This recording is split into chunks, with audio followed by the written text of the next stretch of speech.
श्री शिवाय नमस्तुभ्यम दोस्तों। हर हर महादेव। पुष्कर में चल रही 7 दिवसीय शिव महापुराण कथा के चौथे दिन की कथा का समापन हो चुका है। यह कथा गुरुजी पंडित प्रदीप मिश्रा जी के द्वारा पुष्कर में वाची जा रही है। यह कथा 5 जुलाई से 11 जुलाई तक चलने वाली है। इस कथा का रास्ता तो आप आस्था चैनल पर दोपहर 1 बजे से 4 बजे तक प्राप्त कर सकते हैं। आज की कथा में गुरु जी ने 4 विशेष उपाय को बताया है। सभी उपाय आप इस सावन में कर सकते हैं। जैसा कि आप सभी जानते होंगे 10 जुलाई को सोमवार की अष्टमी पड़ रही है, तो गुरु जी ने सोमवार की अष्टमी के लिए विशेष उपाय बताया है, जिसे आपको 10 जुलाई को करना है और इस उपाय को आप करना बिल्कुल भी ना भूलें। और आज की कथा में उन बेटा बेटियों के लिए जिनका विवाह नहीं हो रहा है, देरी हो रही है या रिश्ता नहीं आ रहा है, तो सावन में 7 दिन करने वाला विशेष उपाय की जानकारी दी है, जिसे आप कल 9 जुलाई रविवार के दिन से शुरू कर सकते हैं। आज की कथा में कुछ विशेष जानकारी और उपाय पत्रों के बारे में बताया गया है। सभी जानकारी आपको हम इस छोटे से वीडियो के माध्यम से बताने का पूर्ण प्रयास करेंगे। तो बढ़ते हैं आज की कथा की जानकारी की ओर। 2 जगह पर ब्रेक लगना बहुत ज़रूरी है। अगर इन 2 जगहों पर ब्रेक नहीं लगेगा तो मनुष्य का जीवन नष्ट हो जाता है। पहला है गाड़ी में ब्रेक ज़रूरी है, वहीं दूसरी ओर दूसरा है वाड़ी में। हम किसी को अपशब्द नहीं कहें, किसी को ताना ना कहें। हमें किसी को ऐसा शब्द नहीं कहना चाहिए जो उसे चोट दे दे। गुरु जी ने कहा, अपनी वाणी को तोल मोल कर बोलो। जब भी बोलो तोल मोल कर बोलना शुरू करोगे, तभी आपको आपके जीवन में सुख की प्राप्ति होने लगेगी।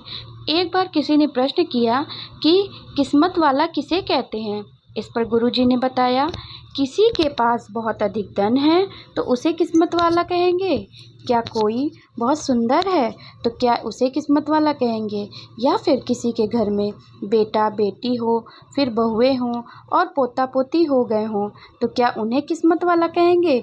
तो यह शिव महापुराण की कथा कहती है, जो मनुष्य यह शरीर पाकर राम का नाम ले ले, कृष्ण का नाम ले ले, शिव का नाम ले ले, वही किस्मत वाला कहलाता है। बढ़ते हैं कथा की अगली जानकारी की ओर। वो 3 लोग बहुत भाग्यशाली होते हैं। पहले हैं दशरथ जी महाराज, मतलब राम जी के पिता। दूसरे हैं भीष्म पितामह, जिन्होंने बचपन से बड़े तक कृष्ण जी को देखा है। और तीसरे हैं गिद्धराज जटायु। पर इन सब में सबसे ज़्यादा भाग्यशाली जटायु थे, क्योंकि दशरथ के अंतिम समय में राम जी पास में नहीं थे, पर जटायु के अंतिम समय में राम जी उनके पास में थे और उन्हीं की गोद में अपने प्राण को छोड़े थे। बढ़ते हैं अगली जानकारी की ओर। ममता जी पत्र लेकर आई। भोलेनाथ की कृपा का क्या बखान करूं। मेरा बेटा 3 वर्षों से सरकारी नौकरी का प्रयास कर रहा था, पर कहीं पर भी कुछ नहीं हो पा रहा था। लोग ताना देना शुरू कर दिए थे। एक दिन आपकी शिव महापुराण की कथा आ रही थी। मेरा बेटा घर में कथा को सुनकर शिवलिंग लेकर आ गया और पूजन करना शुरू कर दिया। सावन के महीने में आपके बताए हुए 2 लीटर जल वाला उपाय शुरू कर दिया और इसका ऐसा फल मिला कि उसकी रेलवे में सरकारी नौकरी लग गई है। उसी का आभार व्यक्त करने के लिए मैं कथा पंडाल में आई हूँ। गुरु जी ने आगे बताया, 12 महीने शंकर जी पर जल चढ़ाओ, पर सावन में रोज़ 2 लोटा जल चढ़ाओ। सावन में अपने दोनों हाथों में लोटा लेकर एक साथ धार बनाकर जल को अर्पित करिए। सावन में भगवान शिव की भक्ति करने का सबसे अच्छा तरीका यही है। गुरुजी ने कहा, किसी बेटा बेटी जिसकी शादी नहीं हो रही है, जिसकी आयु 25 वर्ष, 30 वर्ष या 40 वर्ष की हो गई है और अब कोई रिश्ता भी नहीं आ रहा है, तो सावन में आप 2 लोटा जल लेकर जा रहे हैं, तो आपको जल चढ़ाने की शुरुआत माता अशोक सुंदरी के स्थान से करना है। सबसे पहले दोनों कलश से जल माता अशोक सुंदरी के स्थान पर अर्पित करें और उसके बाद पूरा जल आपको शिवलिंग पर अर्पित करना है।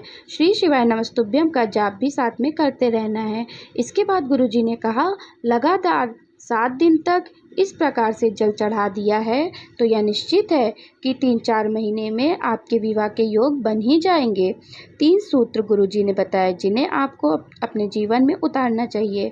पहला, मंदिर तक जाना, शिवालय में जाना, वहाँ जाकर जाप करना चाहिए। दूसरा, आसपास कभी शिव महापुराण की कथा हो तो पंडाल में बैठकर जरूर सुने। और तीसरा, कहीं पर शिव महापुराण की कथा चल रही हो, वहाँ पर जो शिव भक्त आए हैं उन्हें चाय पिलाकर, बिस्किट खिलाकर उनका मुंह जूठा जरूर कराएं। इससे क्या होगा, आपके घर की बरकत कभी समाप्त नहीं होगी, ये निश्चितता है। अगली जानकारी में गुरुजी ने सोमवार की अष्टमी का संतान प्राप्ति के लिए एक विशेष उपाय बताया है, जिसे आने वाली अष्टमी 10 जुलाई को है, जो उस दिन करके प्राप्त कर सकते हैं।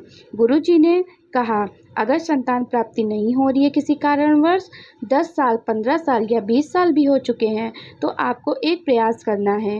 कोई भगवान का भक्त मिल जाए या कोई ब्राह्मण या फिर ब्राह्मण पति पत्नी और उसकी संतान, दोनों को एक साथ बेलपत्री के वृक्ष के नीचे भोजन करा देना है और उसमें खीर ज़रूर शामिल करें। इसके बाद आप पति पत्नी भी उस बेलपत्र के पेड़ के नीचे उसी खीर को ग्रहण करें। आज की कथा में संतान प्राप्ति के लिए इस विशेष उपाय की जानकारी दी है, जिसे आप आने वाली सोमवार की अष्टमी, जो कि 10 जुलाई को है, करके अधिक से अधिक लाभ प्राप्त कर सकते हैं। वैसे ये उपाय आप सावन की पूर्णिमा तिथि को भी कर सकते हैं। और गुरुजी ने सफ़ेद आंकड़े की जड़ वाला उपाय तुमरुका जी का नाम लेते हुए करने को कहा है, जिससे निश्चित ही आपको संतान सुख की प्राप्ति होगी। अगली जानकारी में गुरुजी ने कहा, एक पत्र पढ़कर बताया, जिसमें ज्योति सोनी जी पत्र लेकर आई थी। 1 लोटे जल और 1 बेलपत्र का क्या वर्णन करूं। हमारे ससुर जी को कैंसर हो गया था। सभी डॉक्टर ने ऑपरेशन के लिए बोला। ससुर जी की उम्र भी ज़्यादा थी। डॉक्टर ने बोला ऑपरेशन के बाद भी ठीक हो जाएं, ऐसा कुछ कह नहीं सकते। कई थेरेपी के लिए भी बताया। तब किसी के कहने पर हमने शिव महापुराण की कथा सुनना प्रारंभ किया, जिससे हमें रुद्राक्ष के जल के महत्व का पता चला। यह औषधि के रूप में कार्य करता है। मेरे पति सीहोर जाकर रुद्राक्ष लेकर आ गए। हमने रुद्राक्ष वाला जल शिवलिंग पर चढ़ाकर, बेलपत्र पर चढ़ाकर दोनों का आचमन औषधि के रूप में ससुर जी को करा दिया और मात्र 7 दिन के बाद डॉक्टर के पास चेकअप के लिए गए। डॉक्टर ने कहा, ये बिल्कुल अब ठीक है। उसी का आभार व्यक्त करने के लिए कथा पंडाल में आए हैं। आगे गुरुजी ने कहा, जब कभी पूजा करते समय पानी का लोटा यदि गिर जाए तो यह मत सोचना कि सब कुछ गलत हो गया है। शुभ मुहूर्त देखकर पूजा करने जाओ या नहीं। अगर शिव मंदिर कभी भी जाओ, वो शुभ ही होता है। और आपको कोशिश करना चाहिए, जब आप किसी काम के लिए निकलो तो शिव मंदिर रास्ते में पड़ता हो। शिव मंदिर के शिखर का दर्शन करते हुए निकल जाओ तो आपके कार्य में सफलता ज़रूर प्राप्त होगी।